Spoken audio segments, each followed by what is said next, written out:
The scorching air shimmers over the dunes like a mirage. The sun is relentless, all-consuming. Under a makeshift awning of coarse fabric stretched between crooked branches, there's a small pocket of twilight. Here, on this island of shade, the ocean of sand gives way to a person. A woman, her face veiled, looks up. A short, almost imperceptible gesture, and just like that, they are sharing a space that barely shields them from the incinerating hell outside. This isn't a scene from a romance novel. This is daily life in the heart of the Sahara, a world where survival dictates every move, every decision, even the most intimate ones. Here, among the endless sands and ringing silence, relationships are built on rules you won't find in our books on love or morality. In this world, everything is different, and that very difference is what allows them to endure. We're talking about the semi-nomadic and nomadic peoples of the Sahara, the resilient Marazig, the tireless Bedouins. Their life is one of constant movement, an exhausting struggle for every sip of water, every scrap of food.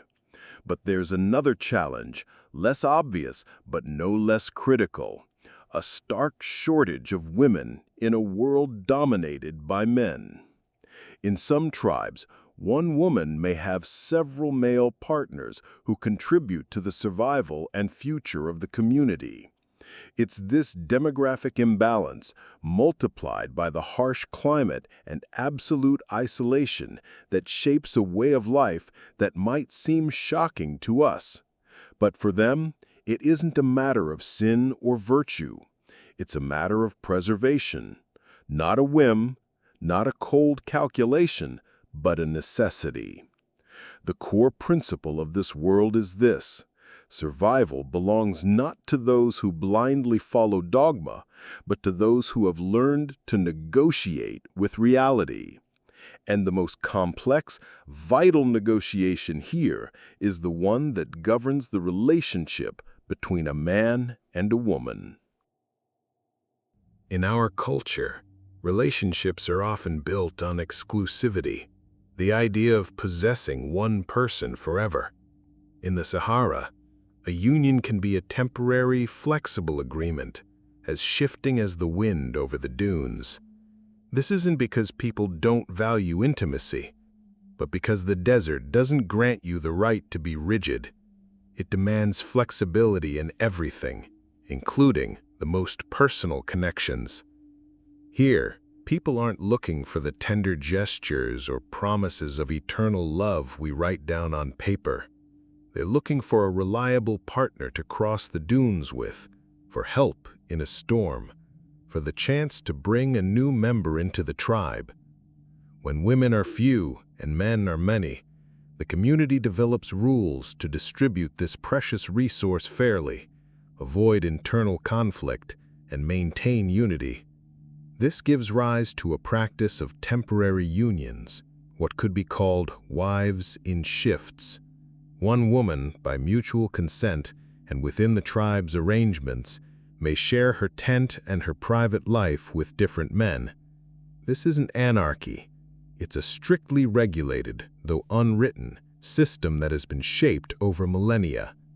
When a large group of men leaves on a long, dangerous caravan journey, the women, the elderly, and those unable to travel remain in the camp. The women are always outnumbered. Who will protect the camp if enemies or predators attack? Who will help move the dwellings if they need to pack up and search for water? The desert doesn't wait or make allowances. That's when an ancient pact comes into play, allowing the men who stay behind to take on these duties, receiving in return the possibility of a temporary union. In this, the woman isn't a bargaining chip or a piece of property. On the contrary, she retains her autonomy and is often the central figure in the arrangement. Her consent is the cornerstone, She is the one who chooses whom to share these days or weeks with while her primary partner is away. Her choice might be pragmatic. Who is strongest? Who is most useful to the community at that moment? Or it might be based on personal preference. The transition from one man to another happens quietly, without drawing attention. Not because it's shameful, but because it's a private part of life, governed by tradition, not outside judgment. The agreement between the men and the woman is an act of deep trust within a community where each person's survival depends on the solidarity of all. This is how a social structure is formed, based not on the ideals or strict moral codes we're used to, but on pragmatism, mutual support, and a profound sense of community. In this world, where scarcity breeds flexibility, to understand that flexibility is to touch the very source of their resilience and strength of spirit. The internal mechanics of these temporary unions are built on a few principles. There might be a schedule set by the elders or the individuals themselves to ensure the woman's time is shared fairly among those in the camp. Every man who stays behind performs vital functions, and the opportunity for a temporary union becomes part of a system of mutual support and reward for his contribution. Priority might depend on a man's contribution to the tribe. The one who has taken on the heavy work of defending the camp, repairing equipment, or finding water may get preference. What matters is what you bring to the table for the collective good. The final say often rests with the woman. Her consent is not a formality, it's the foundation of the agreement. She is not a passive object, but an active participant. She might choose based on affection, trust, or a man's ability to provide security and help with daily life.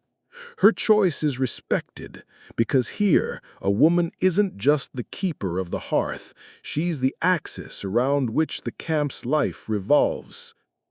When it's time for a change, the woman simply gathers her belongings and moves to another man's tent. It's not a dramatic event, but a part of the everyday rhythm of nomadic life, like changing pastures or finding a new well. A defining feature of this world is the absence of jealousy as we know it.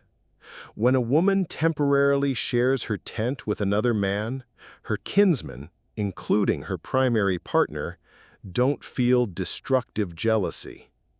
It's not that they lack feelings, but that their priorities are different. Exclusive ownership is meaningless where the tribe's survival comes first. The practice is seen as the distribution of a vital resource. Like water or food, the opportunity for warmth and companionship is regulated by communal rules for the good of all. The men subordinate their individual desires to the needs of the collective.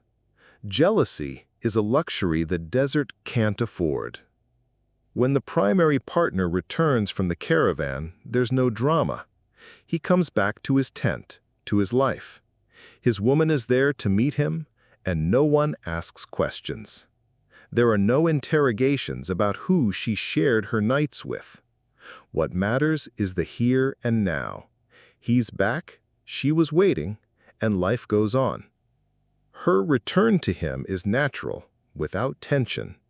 Not because feelings have cooled, but because everyone understands the nature of their world and the agreements that allow them to survive. Here, trust isn't just a word, it's the bedrock of their society. A new life can begin in these temporary unions. In our world, we obsess over defining fatherhood, tying a child to one specific man. In the Sahara, the concept of fatherhood is more fluid, more communal.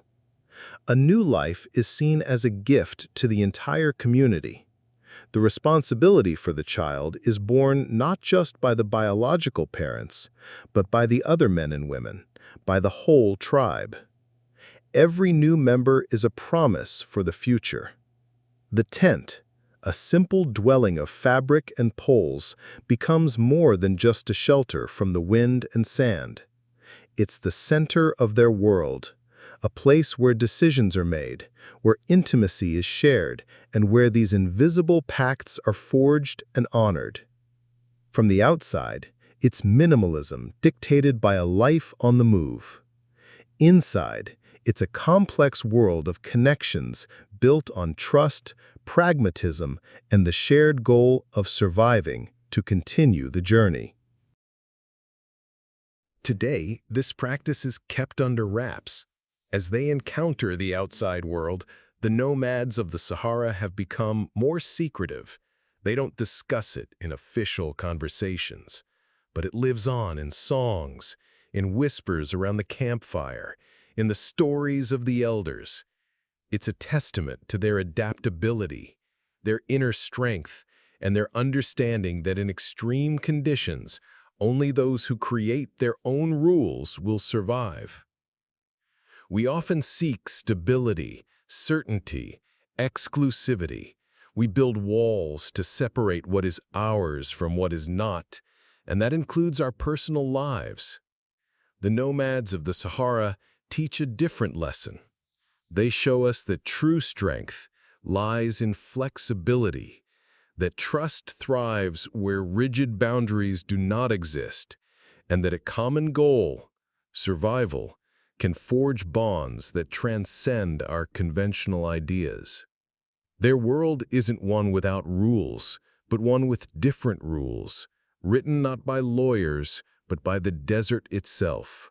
Here, every grain of sand, every drop of water, and every single person matters to everyone else. In this harsh life, they have preserved their unique culture and strength for millennia, in a place where others would not have survived. Today, as borders become more porous and tribes are confronted with new values, this tradition is slowly fading into the background. The younger generation is increasingly choosing different paths, inspired by examples from the outside world.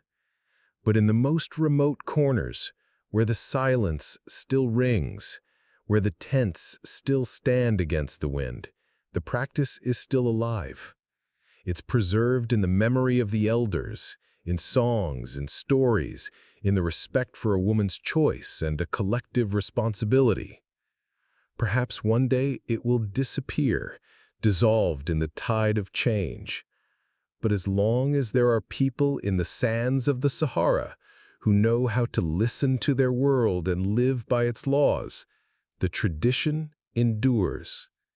A reminder that even under the most severe conditions, humanity can make choices not just for survival, but for the future of its people.